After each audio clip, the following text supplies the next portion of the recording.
Hello friends, તો આજે આપણી પાસે આવ્યા છે અમન શાહ કે જેમને બેક પેઇનનો ઇસ્યુ થયો છે અત્યારે.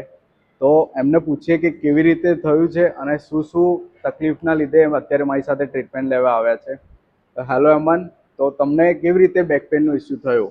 એટલે હું મેઇનલી ટેનિસ રમું છું અને ઓકે. એમાં રમતા વખતે મેં આઈ થિંક સ્ટ્રેચિંગ નહીં કરી હોય એનફ, ઓકે. એટલે મને અહીંયા લોઅર બેકમાં પેન હમણાં થઈ રહ્યો છે. ઓકે. તો એ પેઇન કેટલા ટાઈમથી થઈ રહ્યો છે તમને? મને અબાઉટ 2 વીકથી પેન છે. 2 વીકથી પેઇન છે. તો આજે હું તમને જે સ્ટ્રેચિંગ પરફોર્મ કરીશું આપણે, એ સ્ટ્રેચિંગ તમે દિવસમાં 2 થી 3 વખત કરજો. અને જે પ્રિકોશન્સ રાખવાના છે હું તમને સમજાવીશ. એ પ્રિકોશન્સ તમે રાખજો અને કોલ્ડ કે હોટ વોટરનો શેક કરજો. તો તેનાથી તમારું જે પેઇન છે એ રિલીફ થઈ જશે. રાઈટ. Late start. એમની સ્ટ્રેચિંગ એક્સરસાઇઝ આપણે સ્ટાર્ટ કરીએ હવેથી.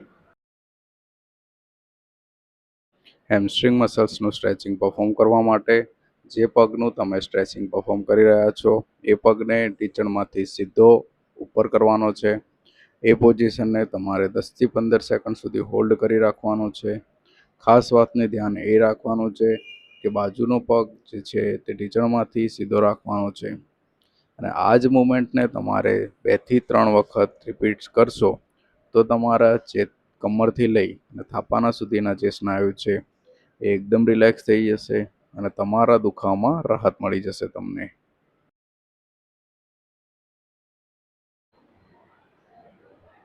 એકદમ રિલેક્સ. ચાલો.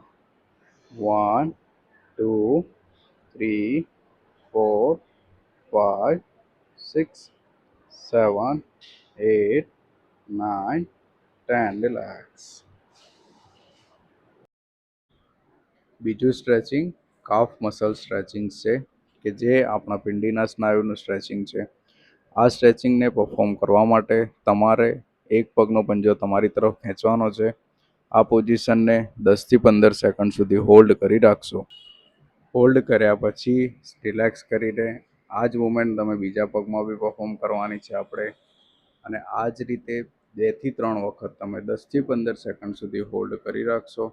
તો તમારા જે પિંડીના સ્નાયુનો દુખાવો છે અને એ જ દુખાવો જે કમર સુધી જતો હશે એમાં તમને રાહત મળી જશે.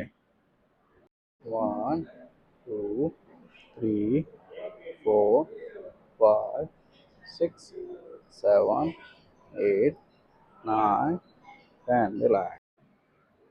હવે જે સ્ટ્રેચિંગ છે તે થાપાના ભાગના સ્નાયુનો માટેનું સ્ટ્રેચિંગ છે કે જેને આપણે ગ્લુટિયલ મેક્સિમસ મસલ્સ માટે કે જે થાપાના પાછળના ભાગે આવેલો સ્નાયુ છે. આ સ્નાયુ કે જે તમારા સૌથી વધારે તમને ચાલવામાં મદદરૂપ થાય છે, તમને સીધા ઊભા રહેવામાં મદદરૂપ થાય છે, તમને બેઠક ઉઠકમાં મદદરૂપ થાય છે. આ મસલ્સને જેટલું તમે રિલેક્સ રાખશો અને જેટલું તમે એ મસલ્સ પર ધ્યાન આપશો એટલું જ તમારો જે કમરનો દુખાવો છે, તમારું ચાલવાનું સુધરશે, તમારું બેઠક ઉઠક પણ સુધરશે અને તમને આખો દિવસ જે મૂવમેન્ટ કરતા હશો કે જે ડેલી એક્ટિવિટી કરતા હશો તેમાં પણ તમને દુખાવામાં રાહત મળશે. 1, 2, 3, 4, 5, 6, 7, 8, 9, 10. રિલેક્સ. ત્યારબાદ અંતિમ કે જે કમરના સ્નાયુનું રિલેક્સેશન મુવમેન્ટ છે કે જે પરફોર્મ કરવા માટે એક પગ તમારે ઢીંચણ ઉપરથી રાખવાનો છે અને જ્યારે તમે ડાબી બાજુ કે જમણી બાજુ મુવમેન્ટ કરો છો ત્યારે તમારું માથું ઓપોઝિટ દિશામાં લઈ જવાનું છે કે જેમ અત્યારે હું જમણી બાજુ પગ લઈ જઈ રહ્યો છું ત્યારે માથું ડાબી તરફ અને અત્યારે ડાબી તરફ પગ લઈ જઈ રહ્યો છું ત્યારે માથું જમણી તરફ.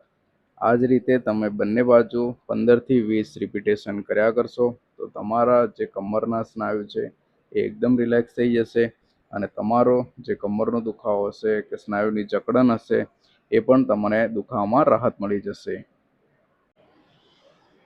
3, 4,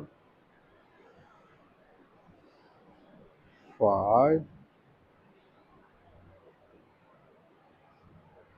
6, 7,